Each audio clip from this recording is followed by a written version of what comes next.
bingi nnyo betusharing olwaleero nga nakati n'oluzungu lwe tukozesa tukyalina lwabwe ne bwebeera parliament bwolaba format gye tukozesa ne bwebeera engeri gye twambalamu ekkooti ze tugendamu engeri proceedings zonna bwe zitambula olaba nga tukyalina bye tujjayo. Bajjajjaabwe beetegeka bulungi, bamala okutegeka amawanga ne bateekawo obukulembeze bwe bali sure nti bwe bujja okutwala eggwanga lyabwe mu maaso. Obukulembeze obw'ennono buyinza okubeerawo wamu n'obukulembeze buno obw'obuvuzi.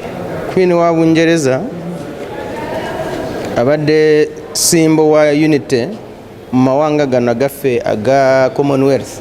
Ayina ebintu bingi bye tumujukirirako, yajjako wano n'atukyalira ate ffe nga members ba Commonwealth tusaasira British people.